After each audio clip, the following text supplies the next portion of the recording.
Hello friends, हम आज discuss करने जा रहे हैं सीएमए फाइनल थर्ड ग्रुप का स्ट्रेटजिक फाइनेंशियल मैनेजमेंट के बारे में। और हम अपने आप को इंट्रोड्यूस करेंगे आपके सामने, हम अपनी एक्सपीरियंस को आपके सामने शेयर करेंगे और आपकी मेहनत से मेरी अपनी एक्सपीरियंस की शेयरिंग के कारण हम एक बहुत अच्छे आउटपुट लेकर आएंगे। आप बहुत अच्छे मार्क्स से पास करेंगे। मैं पहले अपने आप में इंट्रोडक्शन कराना चाह रहा हूँ। मैं HL. Gupta,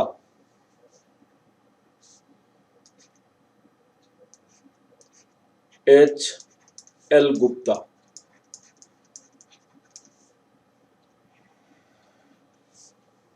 faculty of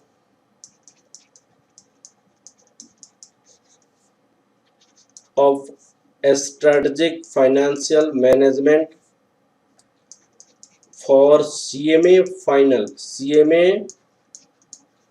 final group 3। हम आपको एसएफएम के बारे में स्ट्रेटेजिक फाइनेंशियल मैनेजमेंट, ये स्ट्रेटेजिक फाइनेंशियल मैनेजमेंट है, स्ट्रेटेजिक फाइनेंशियल मैनेजमेंट इसके बारे में हम डिस्कस करेंगे। स्ट्रेटेजिक फाइनेंशियल मैनेजमेंट को डिस्कस करेंगे। देखिए, हमारी कोचिंग इंस्टीट्यूट्स दिल्ली के लक्ष्मी नगर में है। एच.एल. गुप्ता क्लासेस, हम फेस टू फेस क्लासेस करते हैं। हमारी बहुत ही ज़्यादा इच्छा थी कि मैं बाहर की शहरों में जाऊं और बाहर की शहरों में लोगों को पढ़ाऊं, लेकिन हमारे पास यहाँ से टाइम नहीं मिलता था और हम नहीं जा पाते थे। तो मैं बहुत बड़ी थैंक्स देना चाहता हूँ, स्पेशल थैंक्स देना चाहता हूँ सीए क्लब इंडिया को, जिसकी चेयरमैन, जिसका investors, whole technical staffs, administrative staffs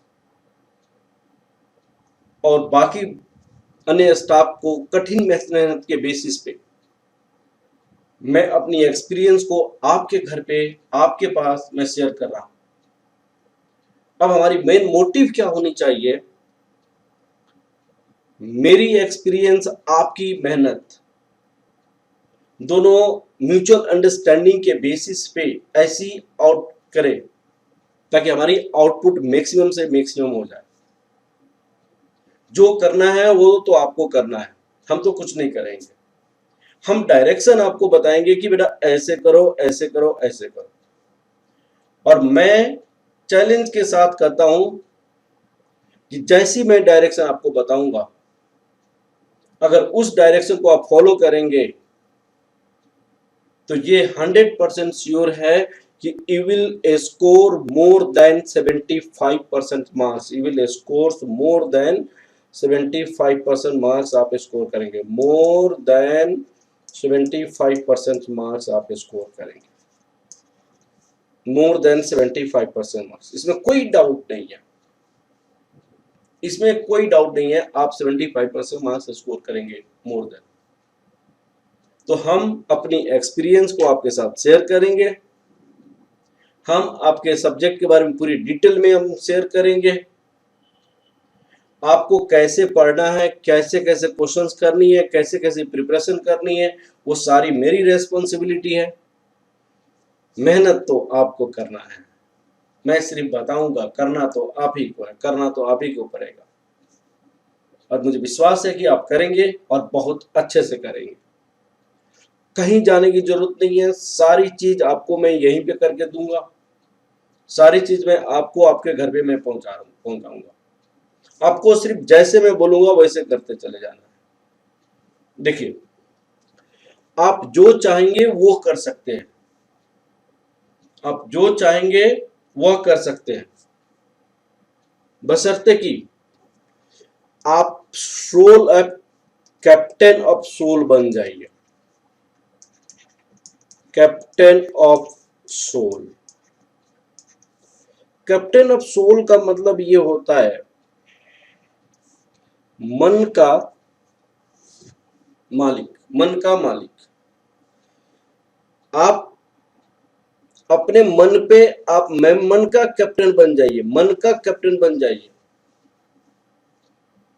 आप नसीब में कुछ नहीं है ना, नसीब में जो चाहेंगे, नसीब कुछ नहीं होता, आप जो चाहेंगे वो बन सकते हैं, बशर्ते कि आप इस सोल का जो मन है, मन जो आपके पास मन है, मन का मालिक बनिए आप। ठीक है, आप मन का कैप्टन बनिए, आप जो चाहेंगे वो कर सकते हैं। जैसे मैं एक एग्जांपल देना चाहता हूं, आप सपोज कीजिए आप आर्टिकल शिफ्ट कर रहे हैं या कहीं पे जब कर रहे हैं, जब करते हुए पढ़ रहे हैं, थके थके आप आए घर पे, खाना खाए, खाना खाने के बाद आपने सोचा कुछ पढ़ते हैं, पढ़ते पढ़ते आपको नींद आ गई, 10 साढ़े 10 बजे सो गया।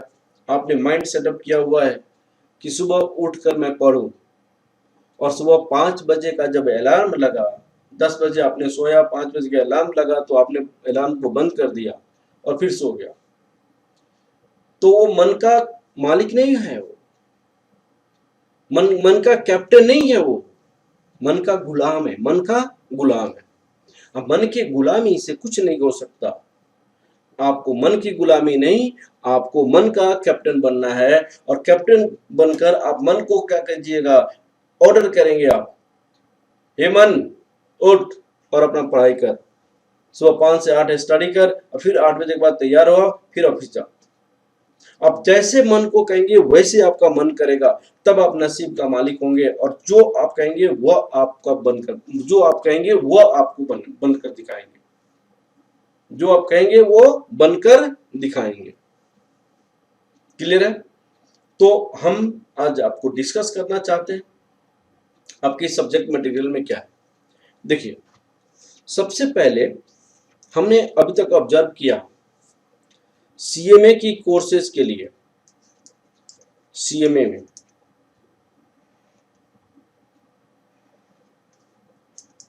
आपका जो स्टडी मटेरियल जो दिया हुआ है, स्टडी मटेरियल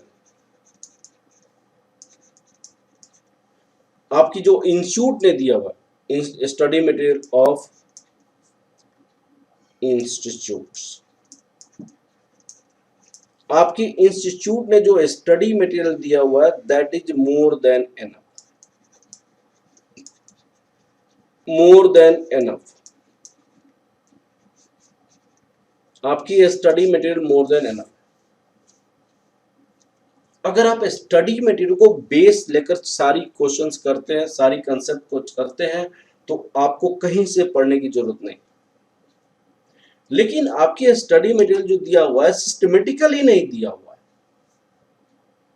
अब सिस्टमेटिकली, अब हम आपको नोट देंगे सिस्टमेटिकली पढ़ने के लिए, हम आपको नोट्स प्रोवाइड कराएंगे, आपको प्रॉपर मैं अपना नोट्स प्रोवाइड कराऊंगा, प्रॉपर मैं अपना नोट प्रोवाइड कराऊंगा, मैं प्रॉपर अपना नोट्स प्रोवाइड कराऊंगा, मैं अपना नोट्स प्रोवाइड कराऊंगा, अपनी मैं बुक्स दूंगा, मैं उस बुक्स में आपको प्रॉपर ईच एंड एवरीथिंग को अच्छे से अरेंज की गई है, थ्योरी प्लस प्रैक्टिकल, ये सारे अच्छे से अरेंज किया गया है।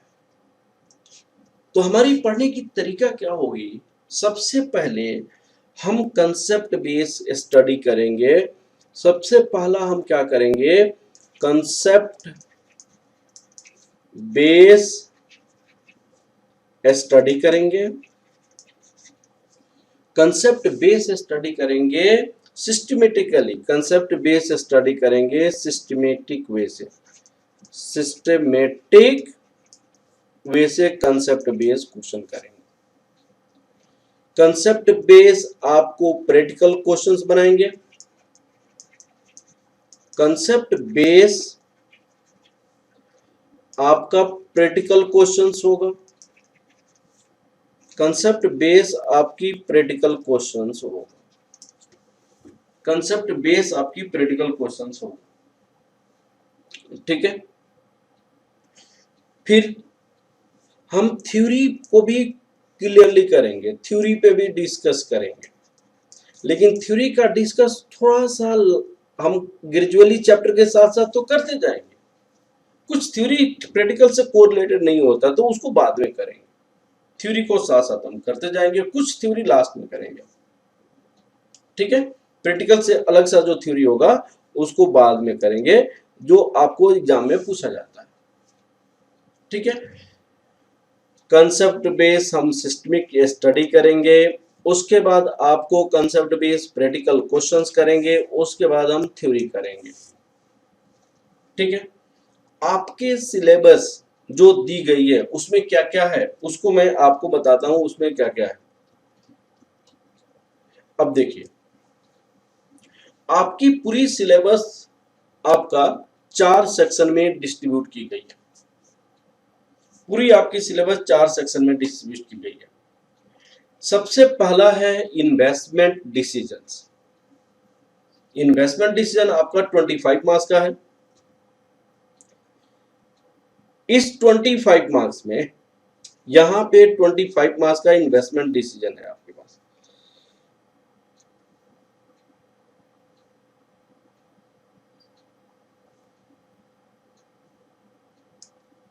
चलिए, 25 मार्क्स का इन्वेस्टमेंट डिसीजन है, 25 मार्क्स का इन्वेस्टमेंट डिसीजन। इन्वेस्टमेंट डिसीजन वही सारी है जो आपने, इन्वेस्टमेंट डिसीजन वही सारी है जो आपने स्टडी किया हुआ है, और वो कहां पे स्टडी किया हुआ है, वो आपने इंटर लेवल पे स्टडी किया हुआ है फाइनेंशियल मैनेजमेंट में। That is the capital budgeting. ये क्या है आपका कैपिटल बजटिंग है, ये आपका कैपिटल बजटिंग है, ठीक है। ये आपका कैपिटल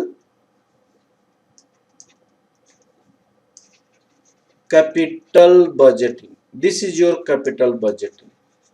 आपके बुक में इन्वेस्टमेंट एनालिसिस दिया हुआ है, जिसमें हम नेट प्रेजेंट वैल्यू निकालते थे और कहते थे कि sir present value of cash inflow, present value of cash outflow. दूसरी टॉपिक है हमारे पास जो हम निकालते थे इन्वेस्टमेंट डिसीजन में, जो हम करते थे यहां पे कैपिटल बजटिंग का ही प्रोबेबिलिटी से बेस्ड क्वेश्चंस होगा, प्रोबेबिलिटी से, रिस्क से एसोसिएटेड क्वेश्चंस होगा। कैपिटल बजटिंग का रिस्क एसोसिएटेड क्वेश्चन, रिस्क जो हम डिस्कस करेंगे। अगर मान लिया जाए, इसमें क्या क्वेश्चन है, क्या इसमें है कि अगर मान लिया जाए आपने कहीं पे इन्वेस्ट किया, इन्वेस्ट करने के बाद हो सकता है कि ये पैसा आए, हो सकता है कि ये पैसा आए, हो सकता है कि ये पैसा आए। जैसे मान लीजिए हम किसी इंडस्ट्रीज में 50 लाख रुपया हमने लगाया, 25% चांस है कि 70 लाख रुपया आ जाएगा, 50% चांस है कि 50 लाख रुपया आ जाएगा, फिर 25% चांस है कि 40 लाख रुपया आ जाएगा। अब हम उसमें इन्वेस्ट करें कि नहीं करें, इस टाइप से डिसीजन दिया जाता है, ठीक है। तो ये तो आपका ये है कि आपको बारे में बताएगा कि रिस्क को कैसे कैलकुलेट की जाती है इन्वेस्टमेंट के लिए, और रिस्क कैसे फाइंड आउट किया जाता है, ठीक है। लीजिंग डिसीजन यहाँ पे तीसरा पार्ट उसके पास है कि एक लीजिंग डिसीजन अभी आपको करना होता है, लीजिंग डिसीजन। तो लीजिंग डिसीजन में आपको क्या पढ़नी है, लीजिंग डिसीजन में, लीजिंग डिसीजन में आपको क्या पढ़ना है, leasing decision, what is the leasing decision. Leasing decision में ये स्टडी करना है आपको कि हम कोई एसेट्स को चाहिए, हमें कोई एसेट्स आपको चाहिए, तो जो एसेट्स चाहिए वो एसेट्स आप कहां से लेकर आओगे। जो एसेट्स आपको चाहिए वो एसेट्स का दो मैंने आपकी पहलू है। इस एसेट्स का एक तो पहलू ये है कि आप रेंट पे लेंगे, एक तो लेंगे कि रेंट पे लेंगे, that equal to lease, lease पे हम लेंगे। और दूसरा पहलू ये होता है कि बैंक से पैसा बोरो करेंगे, बोरोइंग, और उसको परचेज करेंगे। तो ये इस अल्टरनेटिव और इस अल्टरनेटिव में कौन सा बेस्ट अल्टरनेटिव है उसके बारे में डिस्कस करनी है, क्लियर है। अब सेक्शन आपके पास आता है बी, तो ये कितने मार्क्स की है? 25 मार्क्स में। ये 3 सेक्शंस है। सबसे पहले जो कैपिटल बजटिंग आपने पढ़ा हुआ है, कहाँ पे पढ़ा हुआ है? जो कैपिटल बजटिंग आपने इंटर लेवल पढ़ा है उसके बारे में दिया हुआ है। दूसरी सेक्शन है कि उस पे risk uncertainty, decision tree, sensitive analysis. तीसरा, कोई आपको एसेट्स चाहिए तो एसेट्स का दो आपके पास ऑप्शंस है। एक ऑप्शन है कि आप रेंट ले सकते हैं, दूसरी ऑप्शन है कि बैंक से बोरो कर सकते हैं। तो out of this two alternative which one is best for you, that वो आपको इवैल्यूएशन करना। ठीक है। तीसरा आपका पार्ट है आपका यहाँ पे financial markets and institutions. Financial market and institutions, इसमें आपको क्या स्टडी करना है? फाइनेंशियल मार्केट एंड इंस्टीट्यूशन के बारे में, कैपिटल मार्केट के बारे में स्टडी करनी है। कैपिटल मार्केट में कैसी कैसी आपको शेयर की फ्लक्चुएशन होती है, कब कौन सा शेयर इंक्रीज करेगा, कब कौन सा शेयर डिक्रीज करेगा। इसमें आपको शेयर की फ्लक्चुएशन के साथ साथ आपको स्टडी करना है बॉन्ड की वैल्यू स्टडी करनी है, बॉन्ड वैल्यूएशन, जिसमें एक भी न्यूमेरिकल क्वेश्चंस नहीं दिया हुआ है, मैं एक दो क्वेश्चन कराऊंगा। दूसरा आपको पढ़नी है money market operation, money market operation जो 1 या 2 क्लास में कंप्लीट हो जाएगा। हमारे तीसरा आपका है म्यूचुअल फंड। म्यूचुअल फंड, इसमें बहुत सारा क्वेश्चन है, अप्रॉक्स 30 क्वेश्चंस म्यूचुअल फंड में है। अब बहुत इजी टॉपिक है। इससे म्यूचुअल फंड से 30 क्वेश्चंस आपके प्रैक्टिस में एग्जाम में दिया है, प्रैक्टिस करने के लिए दिया। मैं अभी दिखाऊंगा आपको, सारी चीज दिखाऊंगा, आपकी स्टडी में दिखाऊंगा। तो म्यूचुअल फंड से आपको करनी है क्वेश्चंस, ठीक है ना। सबसे पहले म्यूचुअल फंड से 30 क्वेश्चन करनी, इसमें टाइम देना। आज चारों पार्ट से सबसे कम टाइम इसी में लगेगा, सबसे कम टाइम इसी में लगता है, क्योंकि सबसे छोटे छोटे क्वेश्चन है इसमें। ठीक है। दूसरा आपको स्टडी करनी है प्रोबेबिलिटी से रिलेटेड टॉपिक है ये वाली, security analysis and portfolio management. ये इंपॉर्टेंट पार्ट है और सबसे कम, ये 20 मार्क्स का है। ये भी आपको मोस्ट इंपॉर्टेंट पार्ट है, मोस्ट इंपॉर्टेंट पार्ट है। इसमें हम बीटा के बारे में स्टडी करेंगे, बीटा के बारे में स्टडी करते हैं।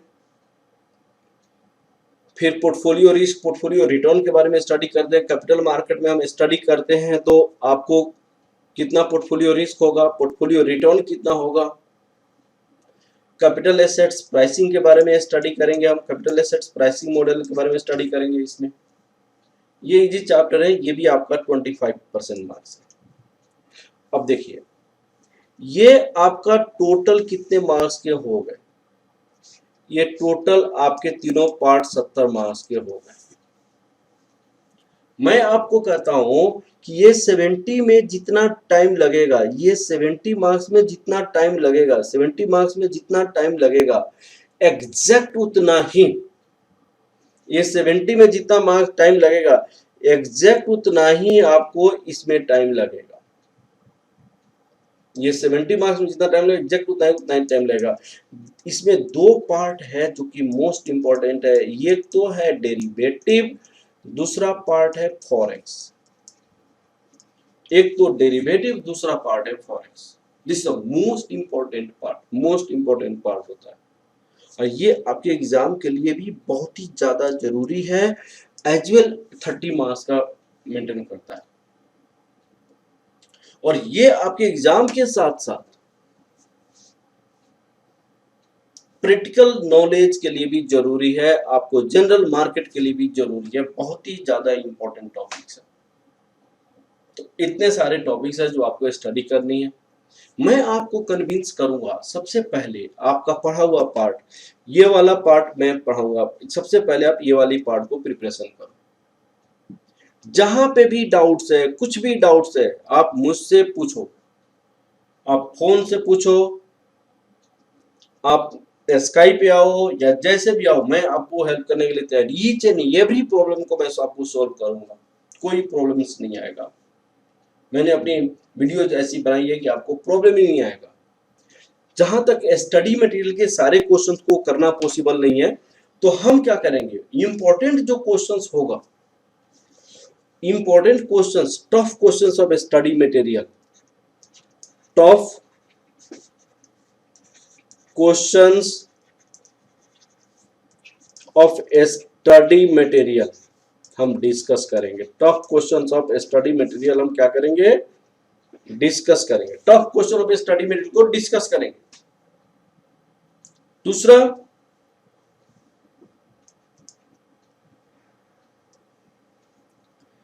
इजी क्वेश्चंस आप क्या करेंगे, मैं आपको बताऊंगा कौन सा इजी क्वेश्चन। इजी क्वेश्चंस आप खुद से ट्राई करेंगे, यदि कुछ प्रॉब्लम्स आएगा तो मुझसे आप कंसल्ट करेंगे, आस्क टू मी, मुझसे आस्क करेंगे। ये पढ़ने का तरीका हो, कंसेप्ट पूरी अच्छी से आपको डिस्कस किया जाए, ठीक है, कंसेप्ट पूरी अच्छी से आपको डिस्कस किया जाए। अब आपकी स्टडी में एक एक पॉइंट में बताता हूं कितने आपको प्रैक्टिकल क्वेश्चन किसमें है। ये आपका study material, syllabus 2016, final paper 14 strategic financial management final का। अब आपका है स्टडी नोट्स। स्टडी नोट्स में सबसे पहले आपके पास दी हुई है ए 2010 सिलेबस में इन्वेस्टमेंट डिसीजन आपको 25 मार्क्स की है, फाइनेंशियल मार्केट इंस्टीट्यूशन आपको 20 मार्क्स की है, सिक्योरिटी एनालिसिस पोर्टफोलियो मैनेजमेंट 25, जो मैंने ऑलरेडी पहले बता चुका है। ऑब्जेक्टिव क्या है, ये सारे इन्फॉर्मेशन आपको दी है, इसकी जरूरत नहीं है आपको। डिटेल में आपको दी है कि कौन से चैप्टर में क्या क्या पढ़नी है, वो आपको भी नहीं समझ आएगा, इसलिए मैं नहीं समझाया। इस टेबल के बारे में ऑलरेडी मैं समझा चुका हूं, तो ये आपको जरूरी नहीं है ज्यादा जानना। अब आप देखिए, हम आपको ये स्टार्ट करते हैं एक एक करके। अब देखिए, ये फर्स्ट पार्ट का है प्रोजेक्ट प्लानिंग। प्रोजेक्ट प्लानिंग जो है आपका फर्स्ट पार्ट है, ये कैपिटल रेशनिंग के बारे में स्टडी करनी है, पहला पार्ट। इसमें टोटल आपको कितने प्रैक्टिकल क्वेश्चंस है, 12 प्रैक्टिकल क्वेश्चन पहले पार्ट में दिया हुआ है, और इस क्वेश्चंस में आपको क्या क्या स्टडी करना है सारे इसको बताई गई है। इसके बाद पार्ट सेकंड आ जाता है, ये कैपिटल बजटिंग है, लीज एंड हायर परचेज, फिर आपका सेकंड पार्ट। इस तरह आपकी सारी आपकी बुक का ये क्वेश्चन सब है, बहुत सारा क्वेश्चन आपको दिया है बुक में, आप प्रैक्टिस करेंगे आपको इजीली सारी बात आ जाएगी, ठीक है। तो इसके बेसिस पे हम क्या करेंगे, नेक्स्ट क्लासेज में आपको सारी डिटेल में स्टडी करेंगे। हम सबसे पहले स्टार्ट कैसे करना चाहिए, मुझे आपको बताना है कि ये आपकी बुक है, ये सारी आपकी बुक से स्टडी करनी है। बुक को स्टडी करके हम एक एक करके डिस्कस करते जाएंगे। ये बुक तो आपके पास होगा ही, आपको मिला ही होगा, इस बुक को सारी स्टडी करेंगे, ठीक है बेटा। अब हमारे पार्ट क्या होगा,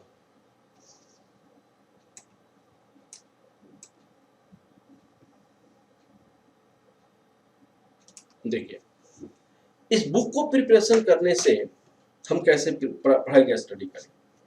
मेरे विचार से सबसे पहले मेरी फर्स्ट क्लास देखें जो ये, उसके बाद में टाइम वैल्यू ऑफ मनी, जो आपके सिलेबस में नहीं है फिर भी बहुत ज्यादा यूजफुल है, टाइम वैल्यू ऑफ मनी को आप देखें, टाइम वैल्यू ऑफ मनी। दूसरा, कैपिटल बजटिंग पहले स्टार्ट करें। मैं क्यों बोला कैपिटल बजटिंग पहले स्टार्ट करें, उसका रीजन है, आप पहले पढ़ चुके हैं, कैपिटल बजटिंग पहले पढ़ चुके हैं, तो उसको पढ़ने में थोड़ा सा आसान रहेगा, इसलिए कैपिटल बजटिंग पहले पढ़ें। सबसे पहला ये वाला पार्ट आप स्टडी करें जो मैं आपको बताने जा रहा हूं। सबसे पहला वाला ये वाला पार्ट आप स्टडी करें, ये वाली पार्ट सबसे पहले स्टडी करें, ये वाली पार्ट सबसे पहले स्टडी करें, इस पार्ट। उसके बाद यहाँ पे फॉरेक्स वाली पार्ट में आ जाए, यहाँ पे जो फॉरेक्स है ना, फॉरेक्स वाली पार्ट पे आ जाए, फॉरेक्स वाली पार्ट करो, फॉरेक्स वाली पार्ट। फॉरेक्स वाली पार्ट के बाद आप डेरिवेटिव कर सकते हो, या डेरिवेटिव करने के पहले आप पोर्टफोलियो करो, पोर्टफोलियो, ये पोर्टफोलियो करो, तीसरा पार्ट। मैं आपको बताते जाऊंगा, आप पूछते जाइएगा फोन पे। कोई भी डाउट है मुझसे आप फोन पे कीजिएंगे। आप, मेरा नंबर है आपको